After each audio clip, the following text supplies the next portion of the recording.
En el nombre del Padre, del Hijo, del Espíritu Santo. Amén. Dios Padre Todopoderoso y Eterno, Rey Celestial, Padre mío, te damos gracias en esta noche por todo lo que nos has brindado, Padre. Gracias por la vida, por el mes de enero que acaba de pasar. Y te damos también gracias por el mes de febrero que acabó de empezar el día de ayer. Queremos poner en tus manos todas nuestras actividades, todos nuestros proyectos, todas nuestras metas y objetivos en este año 2024. Te pedimos, Señor, que nos acompañes cada día, en cada sendero, en cada lugar, en cada situación que permitas que caminemos, Señor. Bendícenos, Padre Santo, con la salud que a veces nos ha hecho falta, Señor. Perdona nuestros pecados, nuestras ofensas y todo lo que te ofenda, Señor, de parte de nosotros. Llénanos con tu gracia, Señor. Llénanos con tu gracia todopoderoso para que podamos aprender a ser como tú, Señor Jesucristo. Para que podamos entender realmente ese ejemplo de humildad, de servicio y de amor por la verdad que tú nos diste cuando viniste a la tierra, Señor. Que sea el Espíritu Santo quien en esta noche guíe este estudio bíblico, nos dé la fuerza física y espiritual para poderlo hacer con todo el amor que siempre le hemos puesto a este ejercicio espiritual. Te pedimos, Señor, por todas las personas que están enfermas en estos momentos, porque toques su vida, porque permitas, Señor, que aún en medio del sufrimiento puedan conocerte, puedan contemplarte y puedan disfrutar de tu compañía, Señor Jesús. Padre Celestial, a ti te adoramos, te bendecimos y te glorificamos, Señor. Ven a nuestras familias, ven a nuestros hogares, ven a nuestros trabajos también, Señor. Y en cualquier lugar donde nosotros estemos, Todopoderoso, ahí permítenos vivir conforme a tu voluntad. Permite también, Señor, que en cada decisión que tomemos sea tomado, Señor, con reflexión, con análisis y sobre todo, Señor, buscando poder cumplir tu voluntad.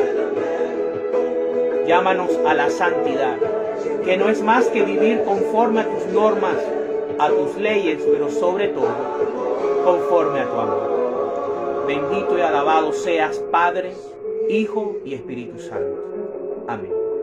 En el nombre del Padre, del Hijo, del Espíritu Santo. Amén. Vamos entonces ahora a hacer el estudio del capítulo número 16 del Deuteronomio. Se titula Las fiestas anuales.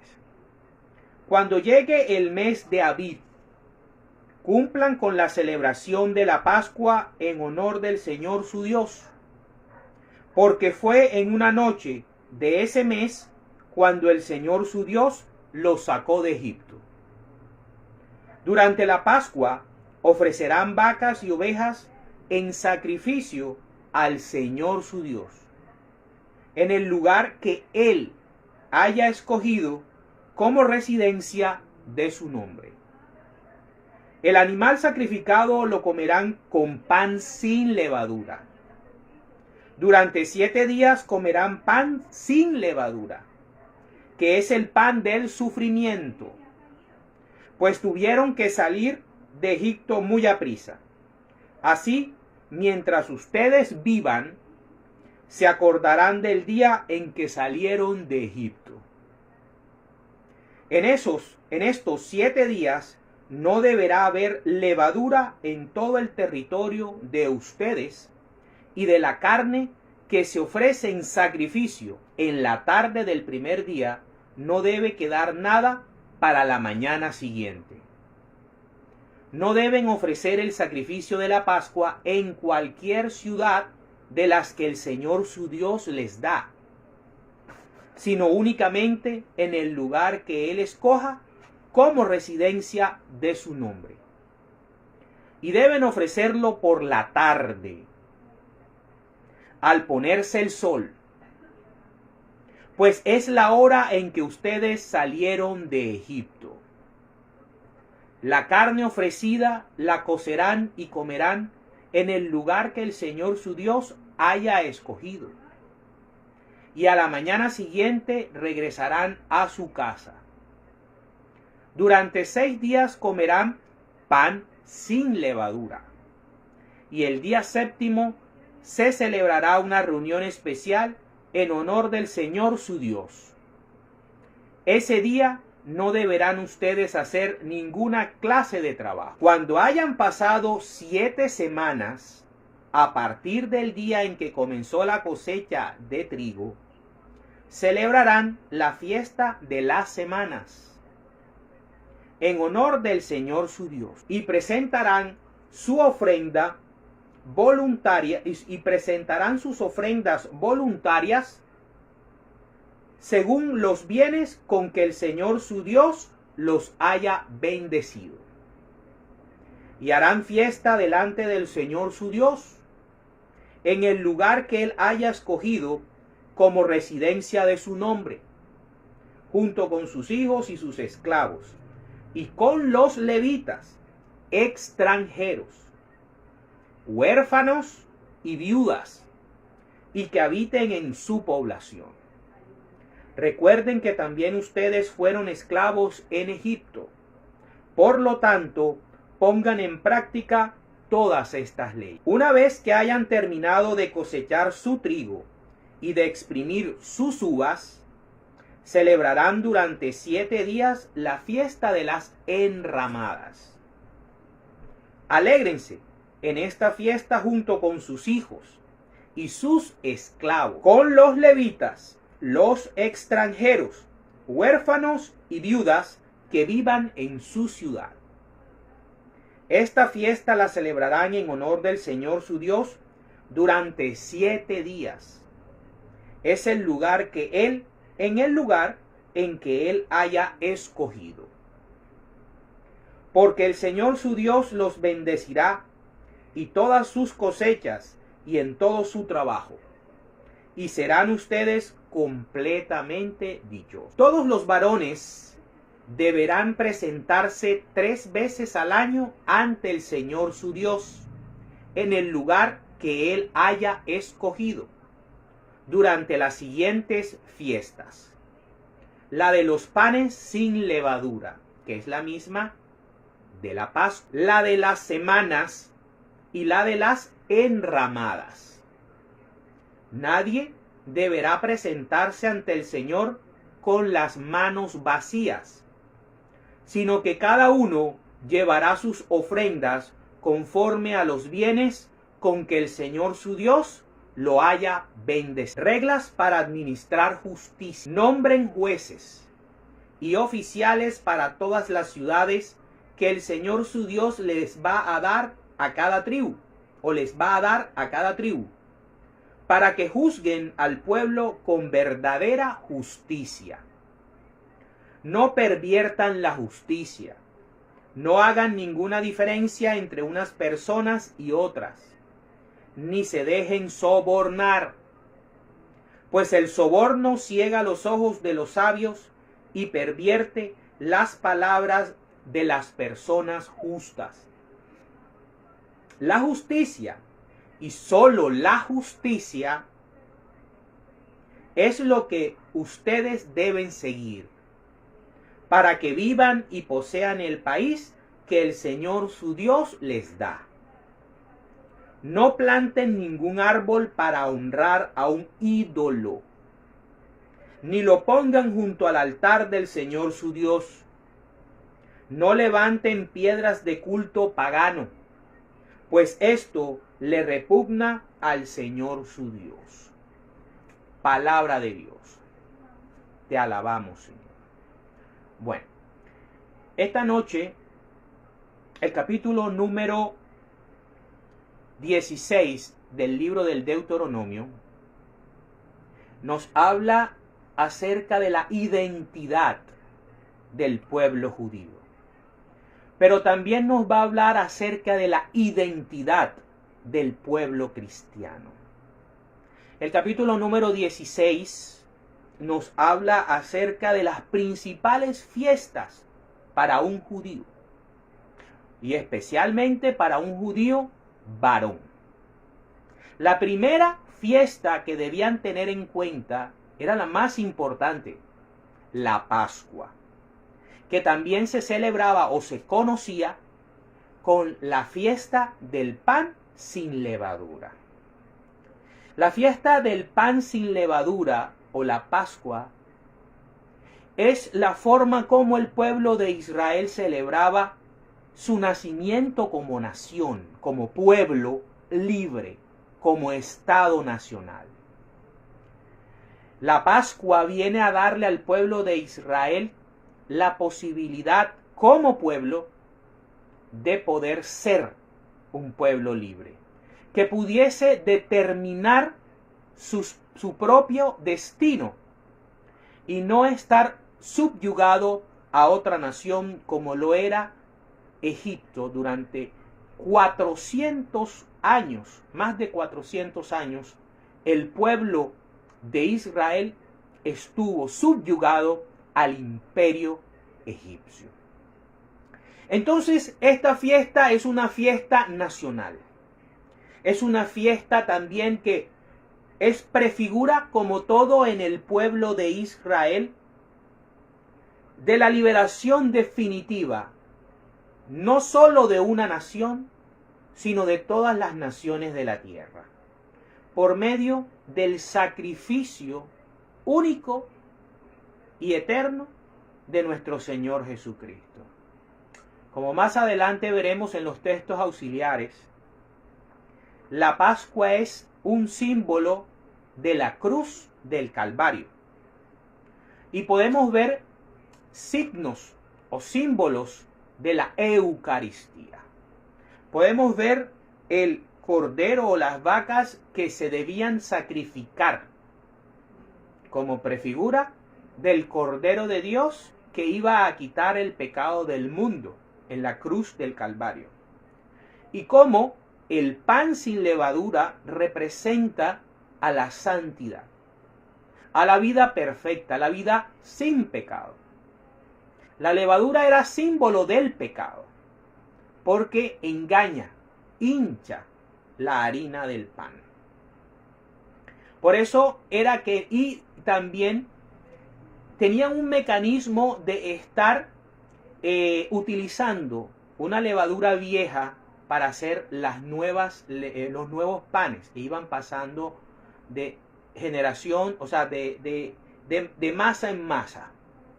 Llegaba un momento en que Dios debía, por salud también de ellos, cortar ese ciclo de estar reutilizando la levadura anterior y volver a comenzar el ciclo. Fíjense cómo Dios es sabio y poderoso. También simbolizaba la nueva vida en Cristo. Simboliza también la nueva vida en Cristo. La nueva criatura, la nueva creación, la nueva alianza que se da a partir del domingo de resurrección. Por eso los católicos celebramos el domingo como el inicio de la nueva creación. La segunda fiesta más importante era la de las semanas. Tenían que contar después de la Pascua 7 semanas. 7 semanas representan 49 días. Debían hacerlo o los 7 sábados. Tenían que contar 7 sábados. Y después de esos 7 sábados, el domingo siguiente era Pentecostés. Fíjense que Pentecostés viene desde el judaísmo. Ellos debían celebrar con alegría esta fiesta. Y algo muy importante, Hay muchos datos muy importantes en este capítulo número 16 de Deuteronomio. El primero, debían celebrarlo en el lugar que Dios escogiese dentro de la tierra prometida como lugar de habitación de su nombre. Primero, debía ser el lugar donde estuviese el tabernáculo. Y posteriormente fue el templo de Jerusalén. O sea, debían ir a Jerusalén. De todas partes de Israel, los varones debían hacer la travesía desde sus ciudades y pueblos hasta Jerusalén para poder celebrar estas tres fiestas. Primer punto. Y algo muy importante. La adoración a Dios se hace como Él manda, no como a nosotros nos dé la gana. Por eso nosotros en la Iglesia Católica desde hace 2000 años tenemos mandatos, tenemos jerarquía y hacemos las cosas como Jesucristo se las mandó a los apóstoles, que son el fundamento de nuestra iglesia. Nosotros no necesitamos a ningún aparecido o aparecida no apóstol de Cristo que Él escogió y que vivió con ellos y que les enseñó a ellos, para que nos diga cómo debemos adorar a Dios. Desde hace 2000 años ya tenemos las cosas claras y definidas. Solo hay que cumplirlas hasta que el Señor Jesucristo llegue. Y lo vemos aquí. El Señor es el que pone la pauta. Esto lo van a celebrar 3 veces los varones en el lugar donde yo viva, donde yo haya escogido para habitar entre ustedes. Primero fue el lugar donde estaba el tabernáculo y después fue Jerusalén. Ojo con eso, porque Jerusalén es importante. El sacrificio de la Pascua y Pentecostés y las enramadas debían presentarse en Jerusalén. Jerusalén. Por eso Cristo va a morir a las afueras de Jerusalén. Y siempre le decía a los apóstoles, tengo que ir a Jerusalén. Y en Jerusalén me matarán. Y en Jerusalén ocurre la venida del Espíritu Santo. La venida del Espíritu Santo. Porque Pentecostés es la fiesta de las 7 semanas.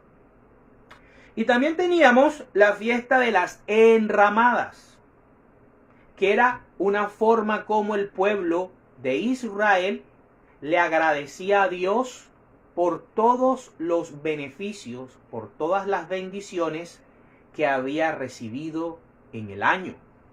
Una forma de recordar que todo lo que Dios nos da no es nuestro, es de Él. Él nos los presta para que nosotros lo administremos y lo disfrutemos. Y que todas las cosas que nosotros logramos y hacemos no es por nuestra propia poder, sino porque Él nos permite ser y estar.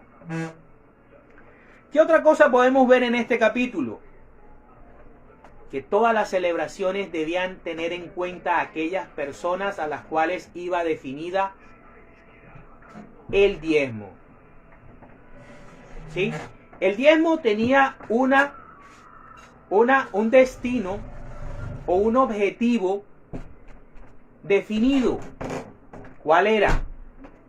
Alimentar, que siempre hubiese alimento en Israel para el levita, que no tenía tierras, para el extranjero pobre que vivía entre ellos, entre ustedes, israelitas, para la viuda, que no tenía un varón que se hiciera cargo de ella y quedaba en la mendicidad, y para el huérfano, que no tenía ni padre ni madre. Dios es un Dios social. Fíjense que el Señor le decía al pueblo de Israel, en medio de sus celebraciones, acuérdense del necesitado. El mismo discurso de Cristo. Cristo no cambia el discurso del Padre en el Antiguo Testamento, sino que le viene a dar el énfasis que el pueblo de Israel perdió a lo largo de su historia. Vemos también cómo en este capítulo Dios los exhorta a tener un sistema judicial, a tener un sistema de justicia realmente robusto y sólido.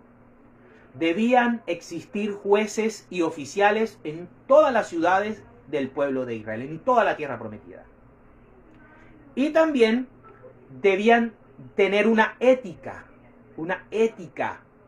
y una moral bien sólida, que no permitiera que hubiese preferencias, ni tampoco que hubiese sobornos, poder comprar la justicia, porque entonces el poderoso podía hacer lo que quisiera, ¿sí? Dios es un Dios social y Dios es un Dios justo, y eso se lo transmite al pueblo de Israel. Esos son los deseos de Dios. Pero este pueblo de dura cervix, a lo largo de su historia, se olvida de todo esto. Se vuelve un pueblo injusto y por eso Dios manda a los profetas.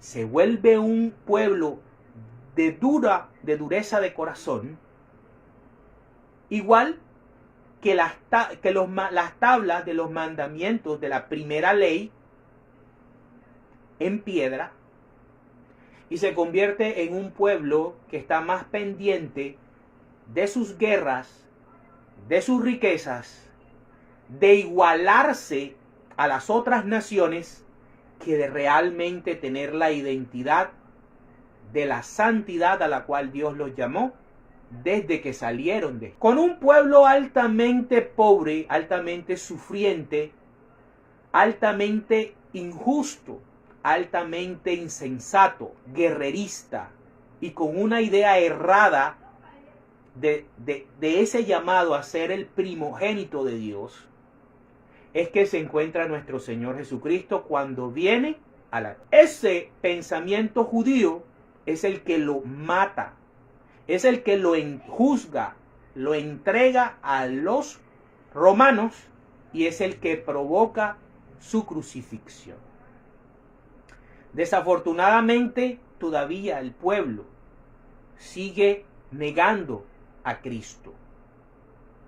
Y obviamente el Señor tendrá un remanente del pueblo de Israel preparado, porque Él siempre cumple sus promesas. Para terminar, el Señor también les pide que no planten ningún árbol para honrar a un ídolo. Él les ha demostrado con sus obras que es un Dios real y verdadero, y que los otros dioses son falsos. Pero ellos harían eso.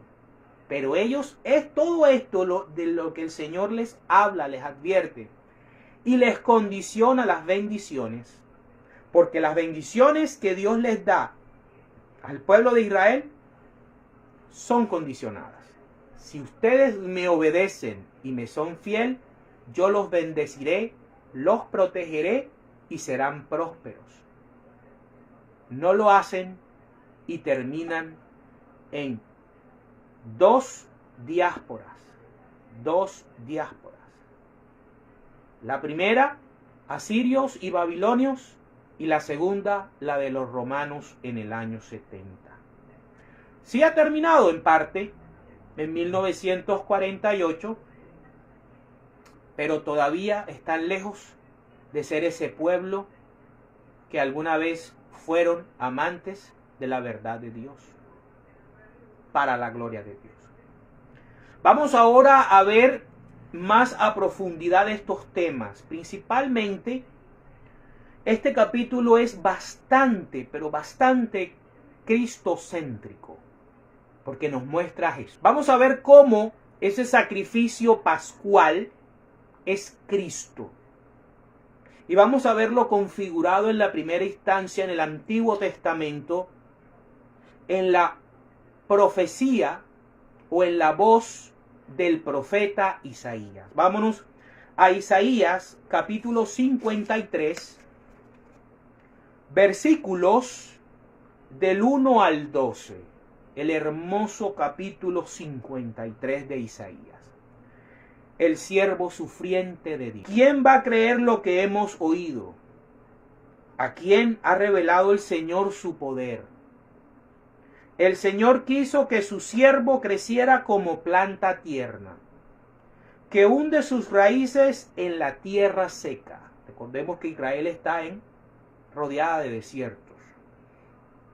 No tenía belleza ni esplendor. Su aspecto no tenía nada atrayente. Los hombres lo despreciaban y lo rechazaban. Era un hombre lleno de dolor porque veía su creación sufriendo.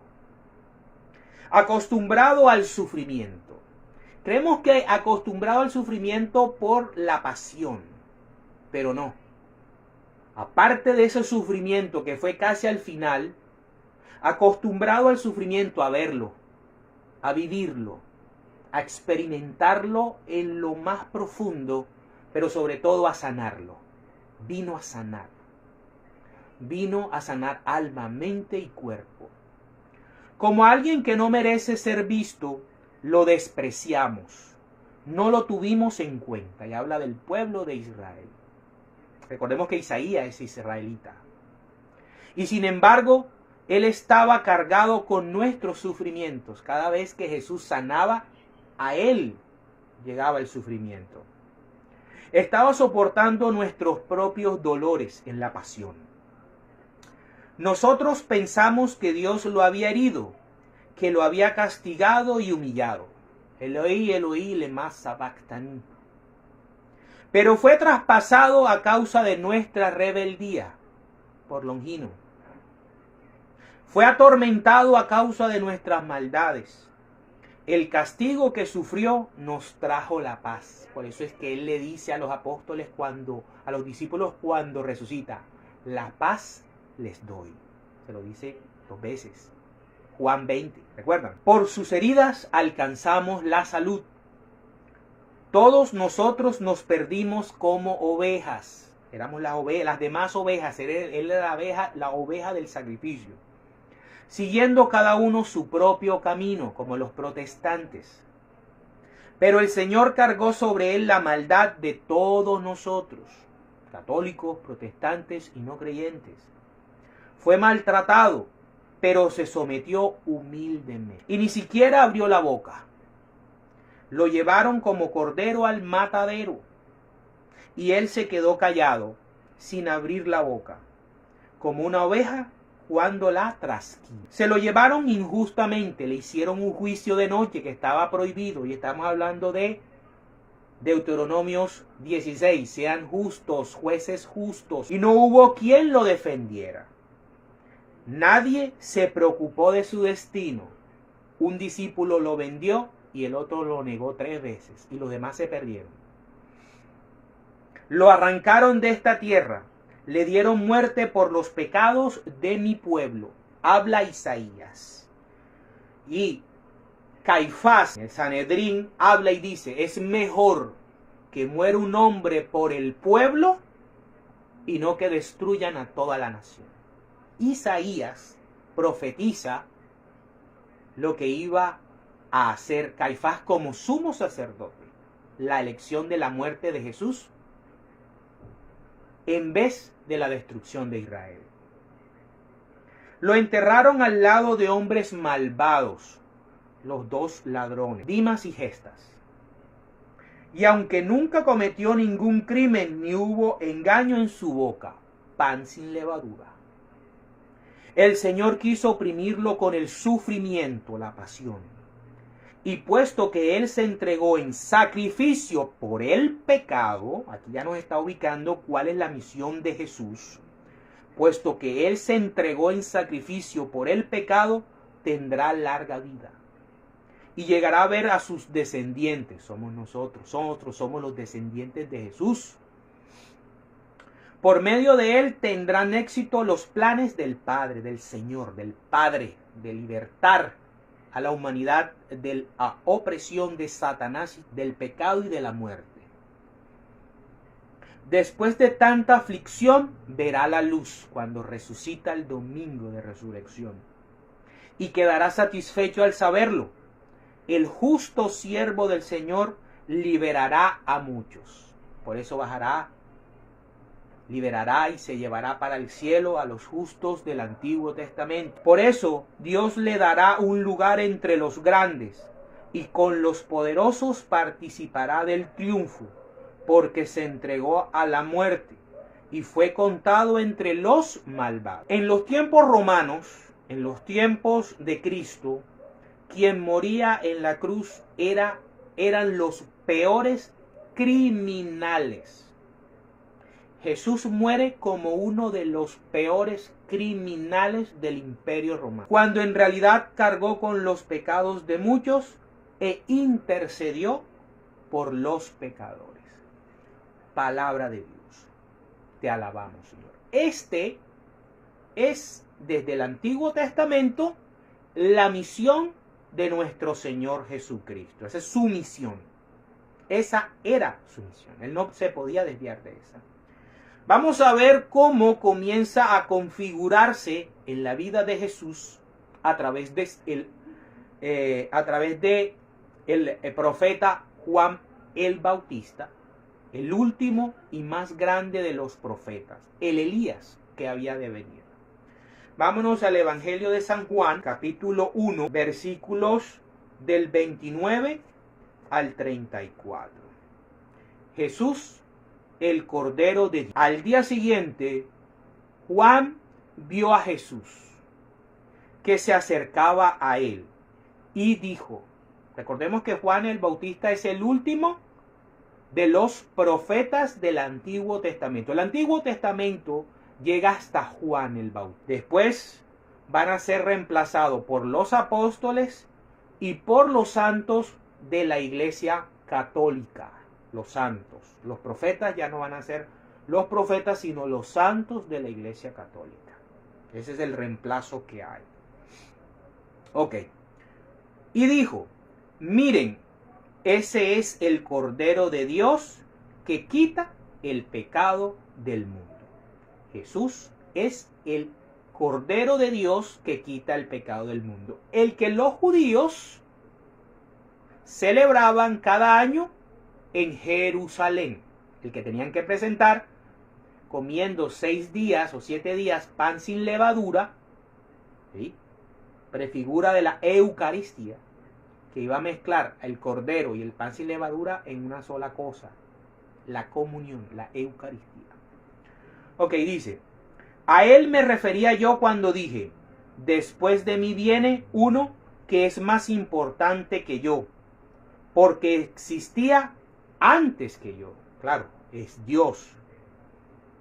Yo mismo no sabía quién era, pero he venido bautizando con agua precisamente para que el pueblo de Israel lo conozca. Juan también declaró, he visto al Espíritu Santo bajar del cielo como una paloma y reposar sobre él. Yo todavía no sabía quién era, pero el que me envió a bautizar con agua, o sea, el Padre, me dijo, aquel sobre quien veas que el Espíritu baja y reposa, es el que bautiza con Espíritu Santo. Yo ya lo he visto y soy testigo de que es el Hijo de Dios. Palabra del Señor. Gloria a ti, Señor Jesús. El más grande de los profetas del Antiguo Testamento, Juan el Bautista. El Padre le había dado la orden de bautizar con agua para preparar a Israel para la llegada del Señor, del Verbo encarnado. Y en su momento, Juan, representando a todo el Antiguo Testamento, identifica a Cristo y solo a Cristo como el Cordero de Dios que iba a quitar el pecado del mundo. Como el único al que descendía el Espíritu Santo. Y como el único llamado a ser el líder y el rey del Israel espiritual. Vamos ahora cómo celebra Cristo y cómo instituye la Eucaristía, el nuevo sacrificio en la nueva alianza para el nuevo pueblo que es la Iglesia Católica. Es la Iglesia Católica. Aunque tengamos muchos ministros con errores, con pecados, con delitos, aunque tengamos dentro de nuestra iglesia muchas diferencias con hermanos y a veces nos incomodemos, es la iglesia, es el pueblo que Dios ha escogido y escogió desde hace más de 2000 años. Vámonos al Evangelio de San Lucas, capítulo 22, versículos del 7 al 23. La cena del Señor. Jesús, antes de ser crucificado, antes de sacrificarse por la humanidad, instituye como Dios, con la autoridad que el Padre le había conferido, tiene toda la legitimidad para establecer Él la iglesia, la religión y el sacrificio único que Dios Padre ve realmente como adoración verdadera, la Eucaristía. Dice: llegó el día de la fiesta en que se comía el pan sin levadura. Deuteronomio 16. Cuando se sacrificaba el cordero de Pascua. Jesús envió a Pedro y a Juan diciendo: vayan a prepararnos la cena de Pascua. Ellos le preguntaron: ¿dónde quieres que la preparemos? Jesús les contestó: cuando entren ustedes en la ciudad, encontrarán a un hombre que lleva un cántaro de agua. Síganlo hasta la casa donde entre y digan al dueño de la casa: el maestro pregunta, ¿cuál es el cuarto donde voy a comer con mis discípulos la cena de la Pascua? Recordemos una de las 3 fiestas que los varones israelitas debían celebrar en Jerusalén, donde estaba el templo de Jerusalén. Él les mostrará el piso alto, un cuarto grande y arreglado para la cena. Para la cena. Y vamos a ver algo importante. Preparen allí lo necesario. Ellos fueron y lo encontraron todo como Jesús se lo había dicho, y prepararon la cena de Pascua. Cuando llegó la hora, Jesús y los apóstoles se sentaron a la mesa. Jesús les dijo: cuánto he querido celebrar con ustedes esta cena de Pascua antes de mi muerte. Antes de mi muerte. ¿Sí? Porque les digo que no la celebraré de nuevo hasta que se cumpla en el reino de Dios. Entonces tomó en sus manos una copa y, habiendo dado gracias a Dios, dijo: tomen esto y repártanlo entre ustedes, porque les digo que no volveré a beber del producto de la vid hasta que venga el reino. Después tomó el pan sin levadura, en sus manos, y habiendo dado gracias, lo partió y se lo dio a ellos diciendo: esto es mi cuerpo.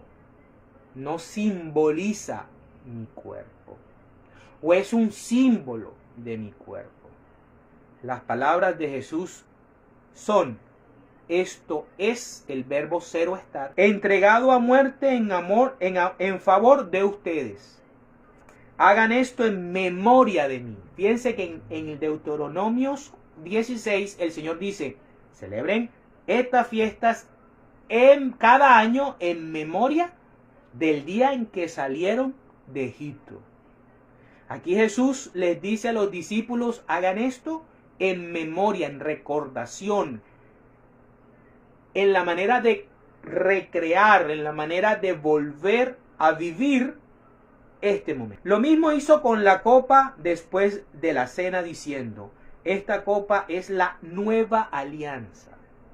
Por eso esos señores, esas personas de estas sectas estadounidenses que enseñan que hay que cumplir los mandamientos de Moisés, cumplir los mandamientos de la antigua alianza, como que no han leído esta parte o no comprenden o entienden el cristianismo. Es un judaísmo disfrazado de cristianismo. Quieren judaizarnos, quieren que seamos judíos. Lo extraño es que no se circuncidan, eso sí no lo hacen, ni mandan a circuncidar a la gente o a los varones. Pero fíjense que el Señor llama esto nueva alianza, el sacrificio de la nueva alianza. Ya no nos interesa la alianza antigua, la nueva alianza, confirmada con mi sangre, este es mi cuerpo. Recuerden, la carne que comían del cordero, debían comerla ese mismo día y no debían dejar para el día siguiente. ¿Sí? La carne y la sangre. En el Antiguo Testamento la sangre no se bebía, porque la sangre debía ser derramada.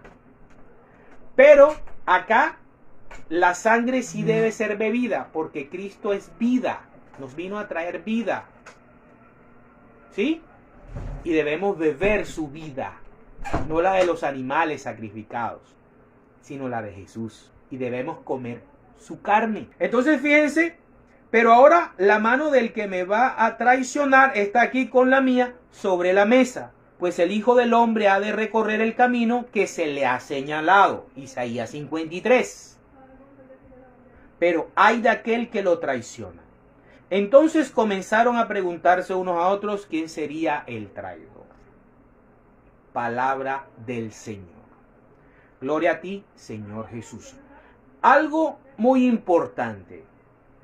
En cualquiera de los textos de los evangelios, no vemos que ellos comen el cordero, o sea, un animal. Se comen a Jesús. Esta es mi carne y esta es mi sangre. Comen el pan sin levadura, que se convierte en el cuerpo del Señor. Porque el cordero de esa cena pascual es Cristo. Está el pan sin levadura, ¿sí? Pero el cordero que tienen que comer los apóstoles o los discípulos es Cristo. Como Cristo debía ser sacrificado al día siguiente, Viernes Santo, y debía derramar físicamente su sangre, el Señor, con su potestad de Dios, transfiere, es Dios, transfiere su humanidad, su cuerpo y su sangre en ese pan que comen los apóstoles, la primera Eucaristía, y transfiere su sangre, su esencia de sangre, a esa copa de vino. O a eso, y sí lo puede hacer. Y sí lo ha hecho 2000 años. Y lo seguirá haciendo. Protesten o no protesten los que han dejado a la Iglesia Católica. Lo entiendan o no lo entiendan. No creyentes o protestantes. Ese es el milagro de la Eucaristía. Vamos a ver ahora cómo se cumple con la muerte del Señor el sacrificio pascual.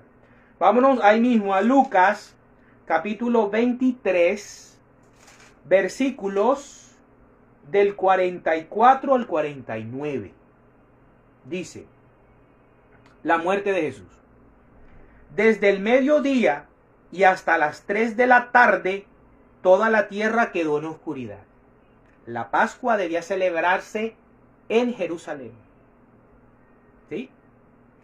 Y debía comerse por la tarde. El sol dejó de brillar y el velo del templo se rasgó por la mitad.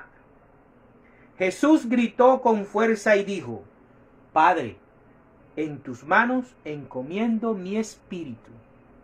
Y al decir esto, murió. Murió por la tarde, ¿recuerdan? Cuando Israel salió de Egipto.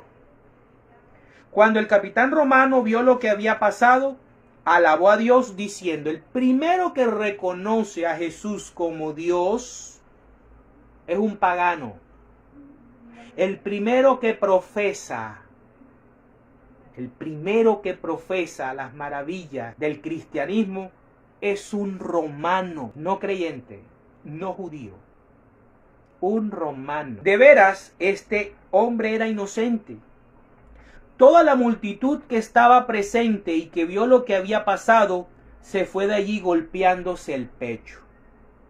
Todos los conocidos de Jesús se mantenían a distancia, y también las mujeres que lo habían seguido desde Galilea. Estaban allí mirando. Palabra del Señor. Gloria a ti, Señor Jesús. Jesús cumple a la perfección todos los detalles que los judíos habían celebrado año tras año desde su salida de Egipto.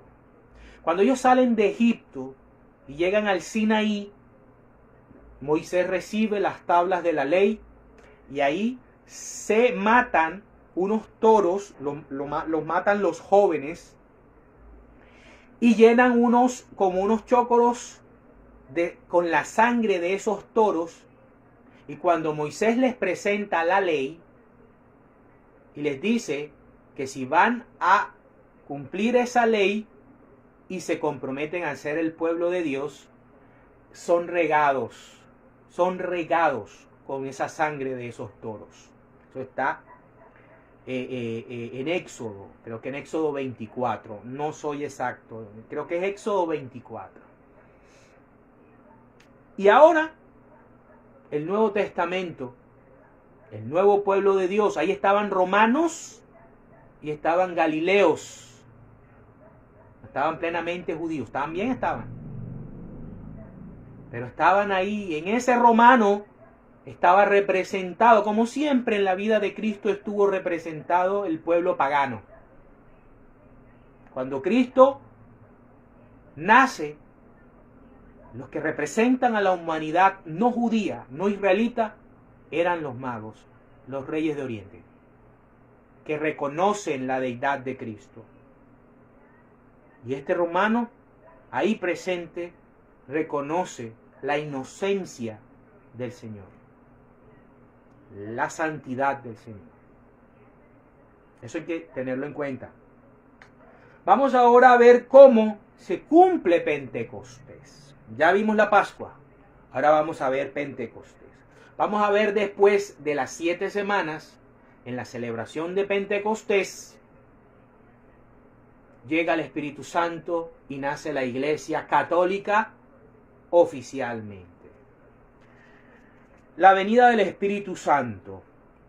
Hechos, capítulo 2, versículos del 1 al 40. Voy a leer rápidamente. Dice: cuando llegó la fiesta de Pentecostés, día de la cincuentena, 50 días después, 7 por 7, 49, más 1. Todos los creyentes se encontraban reunidos en un mismo lugar. De repente, un gran ruido que venía del cielo, como de un viento fuerte, resonó en toda la casa donde ellos estaban. Y se les aparecieron lenguas como de fuego, que se repartieron, y sobre cada uno de ellos se asentó una. Y todos quedaron llenos del Espíritu Santo, los apóstoles y la Virgen María. Y comenzaron a hablar en otras lenguas, según el Espíritu hacía que hablaran. Vivían en Jerusalén judíos cumplidores de sus deberes religiosos, Deuteronomio 16, que habían venido de todas partes del mundo, católica. A pesar de ser judíos, venía la catolicidad, venían de todas partes del mundo.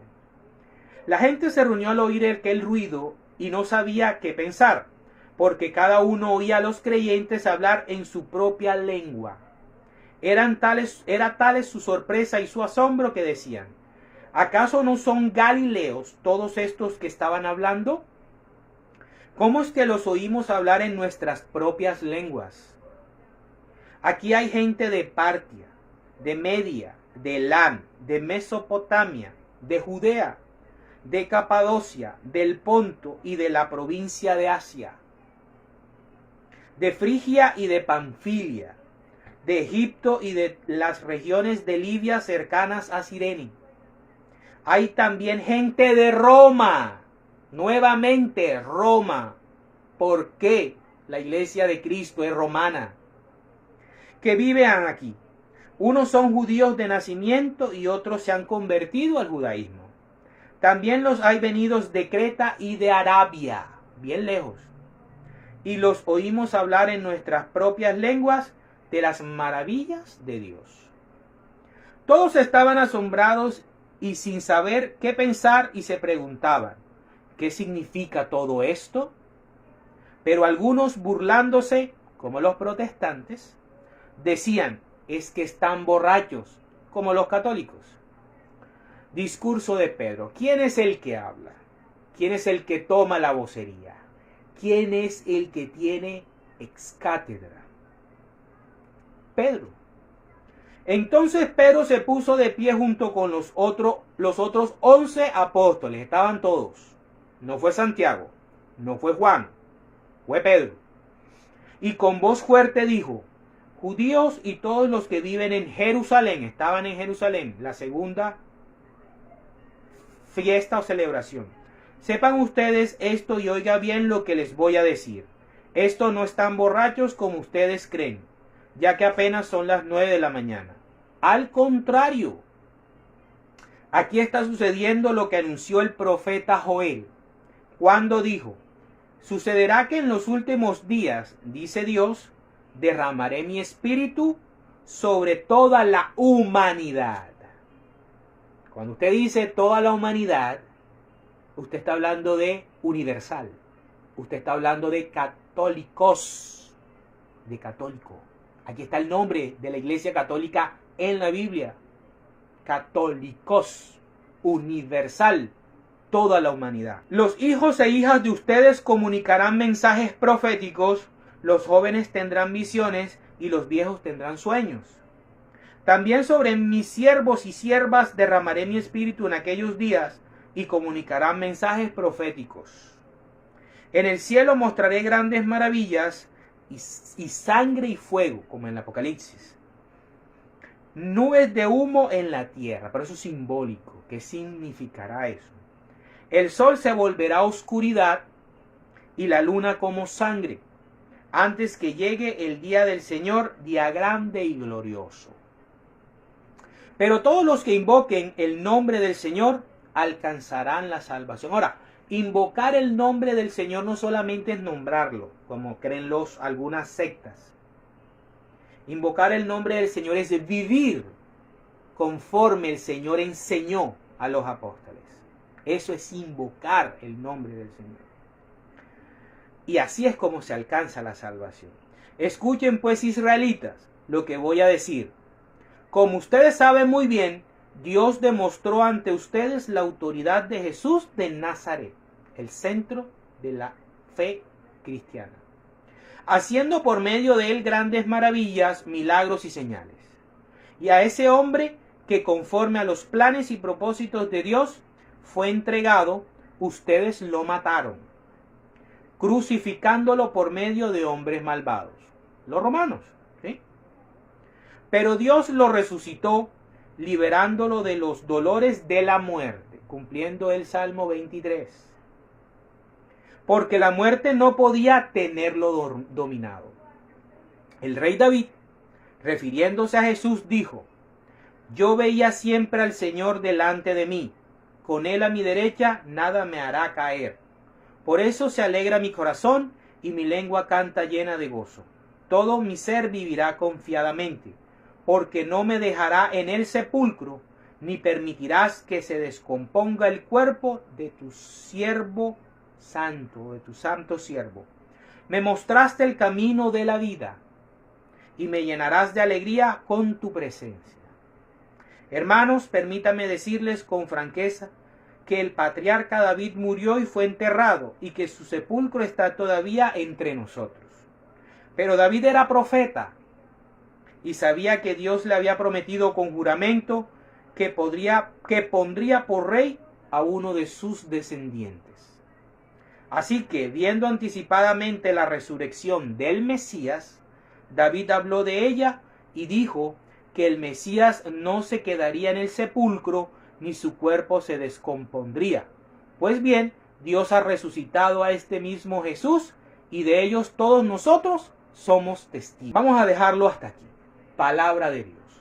Te alabamos, Señor. Entonces vemos cómo Pentecostés tiene un sentido, el nacimiento de la iglesia de Cristo, a través de la dirección del Espíritu Santo. Desde este día fue que se funda la Iglesia Católica. Este es el día de fundación de la Iglesia Católica. ¿En quién? En los apóstoles, no en ningún otro. En ningún otro que no quiero nombrar. Pero que nos están vendiendo porque vienen del norte. Nos están vendiendo esa mentira. Y nos venden unas mentiras tan elaboradas que nos las comemos facilito. Porque no investigamos, no indagamos, no perseveramos. Para terminar, vamos a ver cómo el sacrificio de Cristo viene desde antes de la fundación del mundo. ¿Y qué significa para Dios y para Cristo su sacrificio? Vámonos a Hebreos, capítulo 10, versículos del 5 al 18. Vamos a ver que la palabra de Dios sea la que hable. Dice, el sacrificio de Cristo, para que lo tengamos en cuenta. Esa es la semilla de mostaza de nuestra fe, que nadie nos la debe arrancar. Nadie. Con ningunos sueños, ni visiones, ni la presentación de ningún ángel. Este es la semilla de mostaza de nuestra fe. Dice, por eso Cristo, al entrar en el mundo, dijo a Dios, al Padre. Si Cristo fuera a él mismo Dios, como enseñan también otros, ¿cómo se va a decir a él sí mismo? ¿Cómo va a haber un diálogo si yo soy la misma persona? No es una payasada, ¿verdad? Pero fíjense, por eso Cristo al entrar en el mundo dijo a Dios, no quieres sacrificios ni ofrendas, no quieres el Antiguo Testamento, sino que me has dado un cuerpo, este es mi cuerpo, ¿sí? No te agradan los holocaustos ni las ofrendas para quitar el pecado, nada del Antiguo Testamento.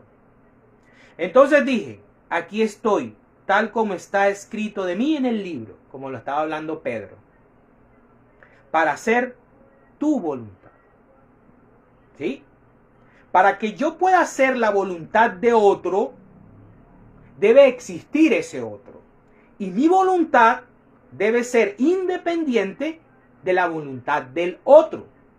Por lo tanto, no puedo yo ser la otra persona también. Por lógica, lo que enseñan los unicitarios es ilógico. Es ilógico. O es que ellos creen que Dios nos quiere ver la cara de tontos. Si Dios fuera uno solo, nos lo hubiera puesto en la Biblia, claro, pero son tres que generan a Dios. Los tres son Dios, forman Dios. Como la fe católica está compuesta por tres componentes: tradición apostólica, santas escrituras y magisterio de la iglesia. Entonces, miren lo que dice: para yo he querido hacer tu voluntad. Entonces hay alguien superior a Cristo, que tiene su propia voluntad y tiene sus propios planes. Y Cristo somete su voluntad, aun siendo Dios, a esa voluntad de ese ser que es mayor que él. Y dice, en primer lugar, dice que Dios no quiere ni le agradan sacrificios ni ofrenda de animales, ni holocaustos para quitar el pecado. A pesar de que son cosas que la ley manda ofrecer. La ley del Antiguo Testamento, que ciertas personas quieren meternos por los ojos diciendo de que todavía hay que cumplir eso. ¿Sí? Y después son cosas que la ley manda. a ofrecer. Y después añade, aquí vengo para hacer tu voluntad. ¿Sí? Se cae la doctrina de la unicidad, se cae. ¿Sí? Es decir, que quita aquellos sacrificios antiguos y pone en su lugar uno nuevo. La Eucaristía. Uno nuevo, la Eucaristía. Dios nos ha consagrado porque Jesucristo hizo la voluntad de Dios al ofrecer su propio cuerpo en sacrificio una sola vez y para. Nosotros no sacrificamos a Jesús cada vez que hacemos una Eucaristía. Actualizamos el único sacrificio que Él hizo y lo mandó Él. No se lo inventó Pepito ni Sutanito porque estaba ahí reflexionando y se le apareció Satanás y le dijo, mira, esto y lo otro. No. Todo sacerdote judío oficia cada día y sigue ofreciendo muchas veces los mismos sacrificios, aunque estos nunca pueden quitar los pecados. Pero Jesucristo ofreció por los pecados un solo sacrificio para siempre. Y luego se sentó a la derecha de Dios. Allí está esperando hasta que Dios haga de sus enemigos el estrado de sus pies. Porque por medio de una sola ofrenda hizo perfectos para siempre a los que han sido consagrados a Dios. Perfecto en la Biblia significa santos.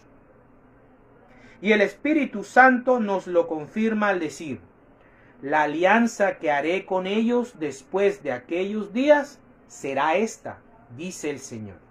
Pondré mis leyes en su corazón y las escribiré en su mente, y no me acordaré más de sus pecados y maldades. Así pues, cuando los pecados han sido perdonados por el sacramento de la confesión, que la tiene la Iglesia Católica, ya no hay necesidad de más ofrendas por esos pecados. Cuando tú confiesas los pecados en el sacramento de la confesión, todos los pecados que confiesas, hasta ese momento, chao pescado. ¿Sí? Hasta que venga la próxima confesión, por el sacrificio de Jesús. Para la gloria de Dios. En el nombre del Padre, del Hijo, del Espíritu Santo. Amén.